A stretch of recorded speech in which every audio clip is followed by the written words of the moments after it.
Assalamualaikum warahmatullahi wabarakatuh. Apa kabar semuanya? Semoga kalian selalu dalam keadaan sehat walafiat ya nak. Sebelum kita mulai pembelajaran kita kali ini, mari kita sama-sama berdoa terlebih dahulu. Berdoa dimulai.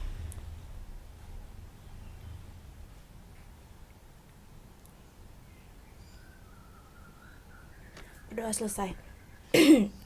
Oke, nah sekarang kita akan mempelajari mengenai iklan sebagai sarana komunikasi.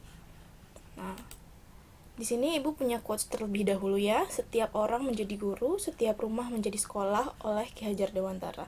Di sini maksudnya apa, Nak? Maksudnya adalah kita bisa belajar dari siapa saja dan di mana saja. Belajar itu tidak terbatas di ruang sekolah dan tidak terbatas dari seorang guru. Siapapun bisa memberikan kita pelajaran. Oke, kita mulai materi kita kali ini, Nak. Sekarang kita akan mempelajari mengenai iklan sebagai sarana komunikasi.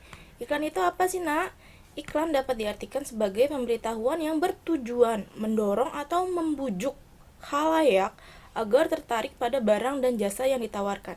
Jadi kalau kamu mempunyai sesuatu, misalnya barang atau makanan atau misalnya jasa, nah kamu mau orang lain untuk membeli produk kamu tersebut, maka kamu membutuhkan yang namanya iklan. Tapi ini nggak hanya terbatas pada produk ya, nah bisa aja sebuah kampanye, misalnya kamu mau mengajak orang untuk hidup sehat, hidup bersih, nah itu juga bisa disebut sebagai iklan.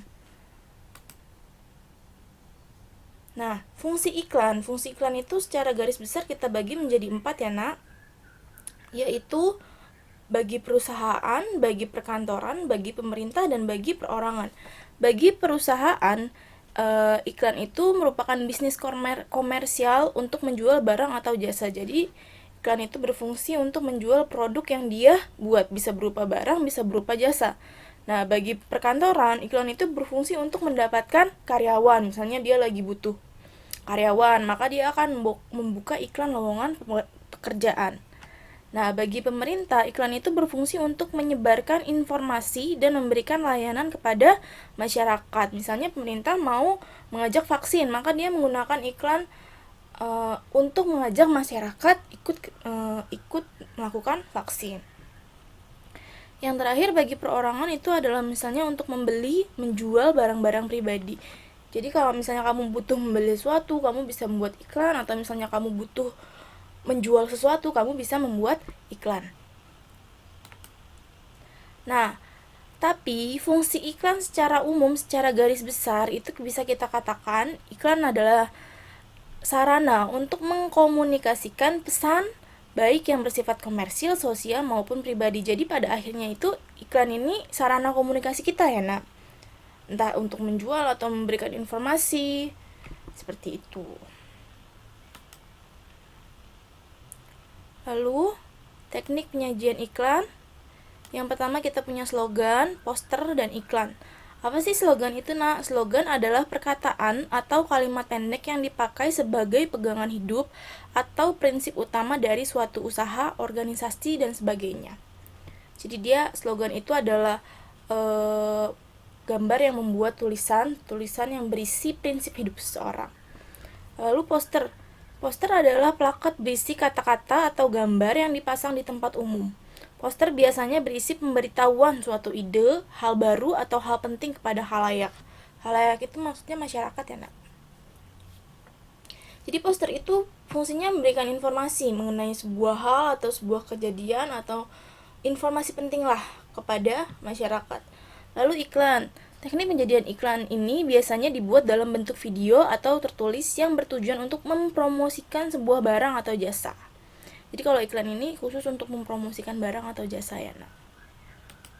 Nah, di sini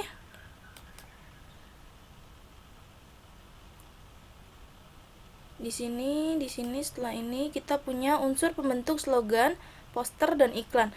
Slogan, kalau slogan itu dia terdiri dari gambar dan kata-kata. Kalau poster itu terdiri dari gambar dan kata-kata juga. Nah, yang terakhir iklan. Ini harusnya iklan ya. Iklan itu terdiri dari gambar, kata-kata, gerak, dan suara. Jadi iklan ini salah satu yang paling lengkap ya. Jadi dia ada gambar, ada kata-kata, ada gerak, ada suara. Nah, ini ibu punya contoh slogan, jadilah versi terbaik dirimu. Slogan itu bertujuan untuk menyampaikan sebuah pemikiran atau prinsip dari seseorang atau organisasi kepada orang lain.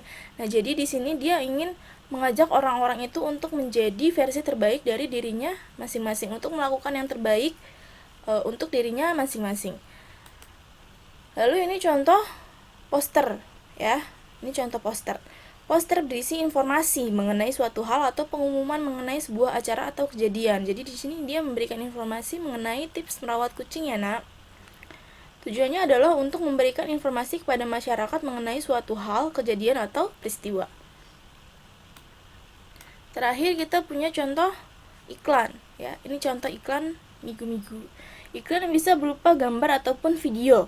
Iklan bertujuan untuk mempromosikan barang ataupun jasa. Jadi dia ini ingin mempromosikan barang dagangannya. Maka dia membuat iklan. Oke, sampai sini dulu pertemuan kita kali ini. Terima kasih sudah mendengarkan. Jangan lupa dikerjakan tugasnya, dikumpulkan tepat waktu. Semoga apa yang Ibu sampaikan jadi berkah untuk kita semua ya, Nak. Ibu tutup pertemuan kita. Wassalamualaikum warahmatullahi wabarakatuh.